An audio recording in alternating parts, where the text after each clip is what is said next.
Donc ta question, si tu prends une image avec beaucoup de pixels, comme celle du désert ici, et quand tu amènes le cheval, il est encore trop grand, tu peux le réduire un peu, hein, c'est pas un drame. Hein. Un peu, mais pas beaucoup, quoi. Voilà, c'est juste un chouïa, quoi. Un peu, c'est mieux, quoi. Allez, réduire par 4 maximum le nombre de pixels, 50% de hauteur, 50% de largeur, je dirais. Mais voilà, on a toujours intérêt quand même. Si la machine offre les possibilités techniques, arrive à suivre, vous avez intérêt à, en effet, agrandir le décor. Ce sera toujours mieux. On ne sait jamais, même si à la fin vous allez tout réduire pour la version finale. Voilà, moi c'est ce que je conseille. Maintenant les ordinateurs sont puissants et on peut travailler des images bien précises. Hein. Alors ceci dit en passant, mon ordinateur ici date de 2013. Donc ne pensez pas que j'ai un ordinateur super puissant ici. À l'époque il était puissant, mais c'est quand même de 2013. Donc ce que je vous montre là est faisable même sur des ordinateurs anciens, à condition qu'ils soient bien maintenus à jour. Et ça, il faut un logiciel de maintenance de l'ordinateur. Il ne faut pas le laisser sans maintenance informatique. Et il ne faut pas remplir le disque dur normalement à plus de 80% non plus. Voilà, bon, il fallait les choses habituelles en informatique, quoi, pour que l'ordinateur continue à fonctionner convenablement. Et il faut une carte graphique compatible avec les logiciels Adobe pour bien faire. Et ça, les cartes graphiques compatibles sont indiquées sur le site de Adobe.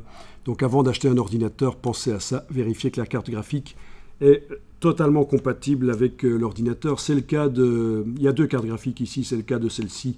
Elle est compatible. Mais voilà. Donc je vais quand même vous montrer... Vous ne le faites pas, mais je vais vous montrer dans le dossier. Nous avions l'image d'une voiture, je pense. C'était bien dans ce dossier-là qu'on avait l'image d'une voiture. Non, c'était dans un autre dossier qu'on avait l'image d'une voiture. Je vais essayer de le retrouver.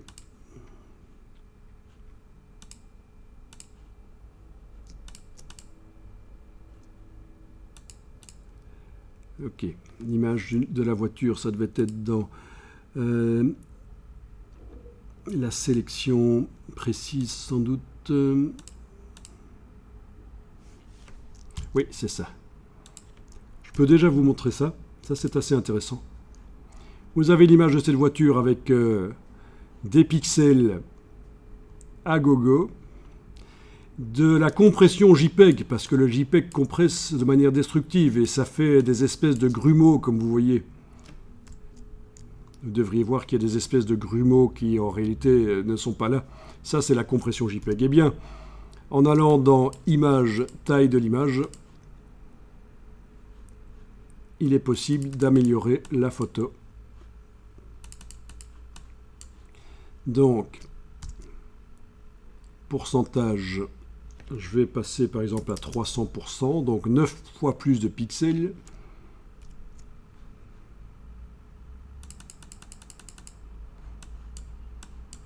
Ok, il est là. 9 fois plus de pixels et ça devrait tenter de recréer les choses. Donc si vous le voyez ici, l'avant-après, quand j'appuie, avant, après. C'est quand même pas mal ça. Et c'est sans intelligence artificielle, ça ne va pas rechercher dans une banque de données des images qui ressemblent pour le remplacer là-dedans.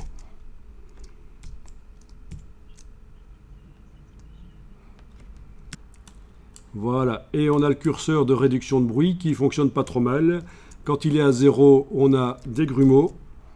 Quand on augmente, ça a tendance à lisser. Voilà. Donc je valide. Et voilà une image beaucoup plus précise que ce qu'elle était auparavant. Ah.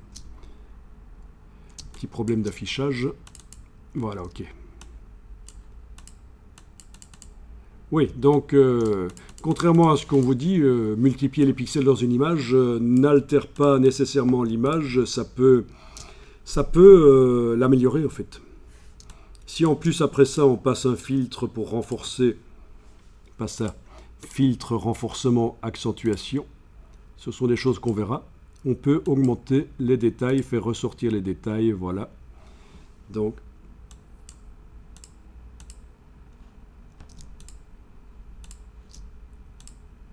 là je suis en train de jouer sur la case aperçue du filtre accentuation des détails, vous voyez l'avant-après. Donc encore plus net. Ok. Donc ça c'était juste une petite démo, je vais ne pas l'enregistrer. Bon, donc je ne vais pas aller plus loin pour l'instant dans cet exercice parce que sinon on va se lasser. Donc l'étape suivante ce sera de voir la technique créative de l'historique dans Photoshop. Et ce sera avec une palette qui s'appelle la palette historique, menu fenêtre historique. Et ça se fera sur des images sans calque. Sur des images sans calque en fait.